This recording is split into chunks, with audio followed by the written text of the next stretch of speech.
আকাশের নোংরা চক্রান্ত জানতে পেরে আকাশকে বলল, তুমি আমার বাবা নও। এবার শুভর সাথে মিলেই আকাশকে পুলিশে দিল আরিয়া। হ্যাঁ, আমরা এমনটাই দেখব গৃহপ্রবেশের পরবর্তী আপডেটে। তো চলুন সম্পূর্ণ ভিডিওটি দেখতে আমাদের চ্যানেলটিতেই চোখ রাখুন। কলেজের এরকম কাণ্ড দেখেই ক্ষিপ্ত হয়ে যায় এবং তৎক্ষণাৎ বাড়ি ফিরে আসে। কোনোভাবেই সে ওই লাইব্রেরিতে নিজেকে স্থির রাখতে পারে না। কোনোভাবেই সে সৌম্যর পাশে সাজকে সহ্য করতে পারে না।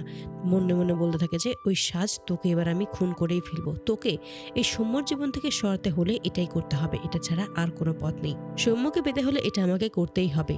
এই সমস্ত ভেবেই হাসতে থাকে। ঠিক সেই মুহূর্তেই আকাশ কারোর সাথে কথা বলছে এমনটাই শুনতে পায় এবং সেখানেই ছুটে আসে। তবে ছুটে এসে স্তব্ধ হয়ে যায়, কারণ সেখানে সমস্ত সত্যিটা জানতে পারে যে আসলে আকাশ সেন 20 বছর ধরে ইচ্ছাকৃতভাবেই তাকে অস্ট্রেলিয়া নিয়ে গিয়েছিল, সেখানেই নিজের কাছে রেখেছে এবং বড় করেছে শুধুমাত্র ওই রায় পরিবারকে ধ্বংস করতে, নিজের স্বার্থে ব্যবহার করতে।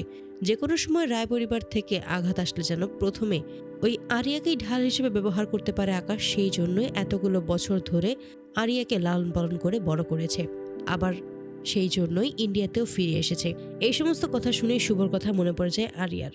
সে কতই না অপমান করেছে, কতই না রাগ দেখিয়েছে, কত কিছুই না বলেছে, কিন্তু শেষ মুহূর্তে এসে দেখা যায় যে শুভ যা যা বলেছিল সমস্তটাই সত্যি। তাকে অনেকবার বহুবার খোঁজার চেষ্টা করা হয়েছিল, কিন্তু কোনোভাবেই তার খোঁজ পাওয়া যায়নি। শুধুমাত্র এই আকাশ সেন টাকার লোভ দেখিয়ে, টাকা খাইয়ে সবাইকে নিজের করে রেখেছিল, নিজের দাসত্ব করে রেখেছিল, যেন কাউকেই কোনো সন্ধান দেওয়া না হয়। এই সমস্ত কথা শুনেই হতভম্ব হয়ে যায়। সে কোনোভাবেই আর নিজেকে ধরে রাখতে পারে না। তার বাবা এতটা নিচে নামতে পারে এটা বিশ্বাস করতেও পারে না।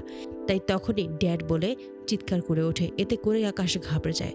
আরিয়া আবার কিছু শুনে ফেলেনি তো আরিয়াকে বোঝাতে যাবে, তবে তার আগেই আরিয়া বলে যে আমি সমস্ত কিছু শুনতে পেয়েছি, আমি জানতে পেরেছি তোমার আসল উদ্দেশ্য, তাই এখন আমাকে আর কেউ আটকাতে পারবে না। এই বলেই ছুটে যায় নিচে। অপরদিকে আকাশও আরিয়ার পিছু আসে এবং আরিয়াকে ধরার চেষ্টা করে, ওকে বোঝানোর চেষ্টা করে, আবার নতুন নাটক সাজানোর চেষ্টা করে, কিন্তু কোনোভাবেই আরিয়া এবার আকাশের পাতা ফাঁদে পা দেয় না। অপরদিকে দেখা যায় পুলিশ নিয়েই নিচে দাঁড়িয়ে থাকে শুভ আদি। যে কোনোভাবেই হোক এবার তারা তার নিজেদের মেয়েকে ফিরিয়ে নেবে এমনটাই প্রতিজ্ঞা করে। ঠিক সেই মুহূর্তেই আরিয়াকে ছুটে বাইরে বেরিয়ে যেতে দেখে। ঠিক তখনই শুভ ডাক দিতে শুভকে দেখেই এক মুহূর্তের জন্য থমকে যায় আরিয়া। সে কি বলবে, এই মানুষটার সামনে কিভাবে বা দাঁড়াবে, এই সমস্তই ভাবতে থাকে। ঠিক তখনই পেছন থেকে আকাশ আরিয়াকে ডাকতে থাকে, কিন্তু আরিয়া তার ডাকের পাত্তা না দিয়েই ছুটে যায় শুভর কাছে এবং শুভকে জড়িয়ে ধরে আর বলে যে তুমি আমাকে ক্ষমা করে দিও। আমি তোমাকে অবিশ্বাস করেছিলাম, আমি তোমাকে অনেক কথা শুনিয়েছি, অনেক অপমান করেছি, তুমি আমাকে ক্ষমা করে দেবে তো? আমি সমস্ত কিছু বুঝতে পেরেছি, সমস্ত সত্যি আমার সামনে এসেছে।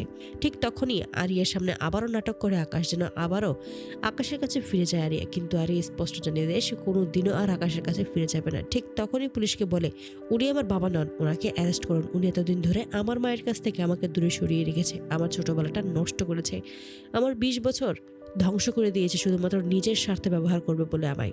আমি ওনার আর মুখটাও দেখতে চাই না, ওনাকে আপনি নিয়ে যান অফিসার। তো বন্ধুরা, তোমরা কি চাও যেন এবার এভাবেই শুভর সাথে মিলে যেন আকাশকে পুলিশের হাতে তুলে দেয় আরিয়া? অবশ্যই তাহলে তোমরা তোমাদের মতামত কমেন্টে জানাতে ভুলো না। ধন্যবাদ।